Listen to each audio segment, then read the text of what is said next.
You already know who it is. That boy Diablo, Derek Diablo.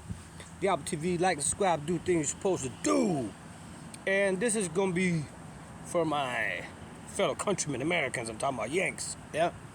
Because people ask me a question, with this Tommy Robinson, Stephen Yaxley, influencer boxing and the DAZN boxing and all this stuff. And to tell you the truth, I didn't understand all of it myself. Just like UK is these different countries, but each one of them is a country. The UK is a country complex, huh? Wales, England, Scotland, Northern Ireland. So then going into the influencer boxing, right?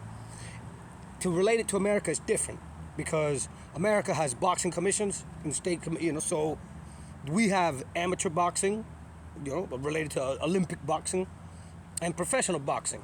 You can't just throw a boxing match. You got to go through the commission, and it's illegal. It's a felony. Here in Florida, it's a felony to throw an illegal fight. And whether it has to be in a sanctioned sport, so the Florida Boxing Commission, they also govern the other sports. So, other combat sports, that is. And some are illegal, like full Muay Thai. It's not legal for a professional fight, last I saw. So they got amateur. So, it's like that in America. You can't just throw a fight. So then in UK is different, because you got both of those. You got professional boxing, you got amateur boxing, Olympic. And then they do have a licensing commission, but not the same. They give you a license to box, amateur or pro, to coach. So they are an organization that governs professional with belts, officially ranked belts and so forth. And then you have unlicensed boxing. So I've been talking about doing that for a long time, and I've been talking about that this whole time. My first opponent that I challenged was Steve Dolan, the fantastic Steve Dolan. I had it all set up for us to fight in Sunderland. I had the money right, and he backed out of it publicly on UK Casuals to Matty, that cat there. So that's a forfeit victory for me, 1-0. Then this Tommy Robinson, Stephen Yaxley, I did this whole publicity stunt, put him over in the publicity stunt, set up the match. He's backed out of it 3 times. He won't do it, whatever like that. So the fact of the matter is, he forfeit. I was there ready to box right there. He left. I ate his steak. Why didn't he get his steak that he always asks for everywhere? Anyway, but I'm moving past him or with him. It don't matter. You feel me? He's just an easier fight and bigger money. So I'd rather do that than somebody who's unlicensed, which is still could be a pro or an amateur or something like that. What it is the Lenny McLean and Pretty Boy Roy Shaw. I met Sharon and Davey fought with them as well. So unlicensed boxing, Lenny McLean, it's people who got felony records and people that have been associated with criminality. They're not going to get a boxing license. It's still a dignified sport. British pugilism, the boxing in that sense, right? You got bare-knuckle, which is a completely different world.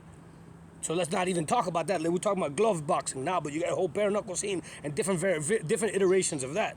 So back to the unlicensed boxing, it sounds like it's illegal. In America, unlicensed, it'd be like underground. It'd be illegal. It's a felony, right? But they don't have a boxing commission as such. Anybody can throw a boxing match. So I was looking to do it on my own and still can. I got lads, but I'd rather go through one of these bigger promotions and everything like that and make a lot of money with it straight off the rip rather than having to build up my own organization, but whatever's clever, you feel me? So unlicensed boxing is not illegal, but it's not pro or amateur. It's not with that boxing commission, let's say.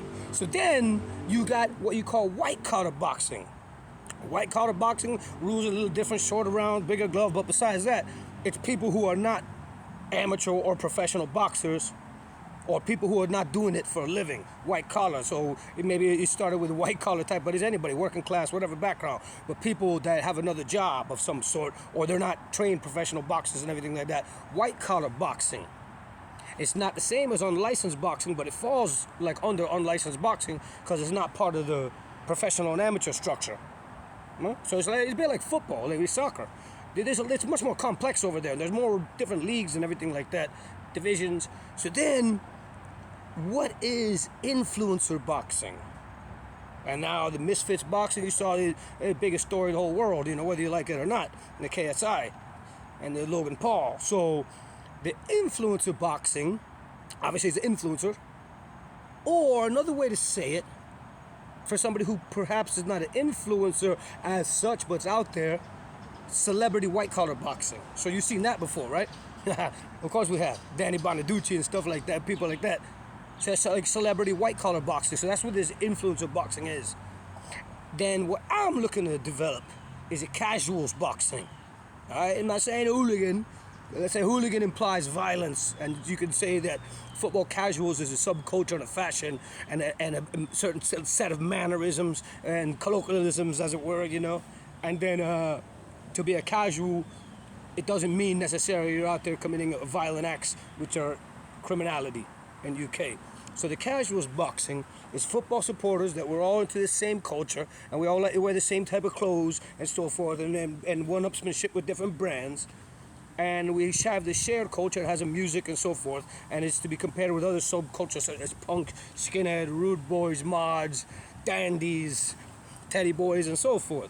And here we are with football casuals. I'm Miami casuals. I'm the man that's spearheading this country, but there's many more, and there's many that came before me, coming out of our skinhead scene in it. So here's the thing: influencer boxing, celebrity white-collar boxing. That's my lane. That's where I'm at right now. I've done a lot of other kind of fighting. People know this and that, and that's all going to come out. I ain't been telling these people my fighting stories yet.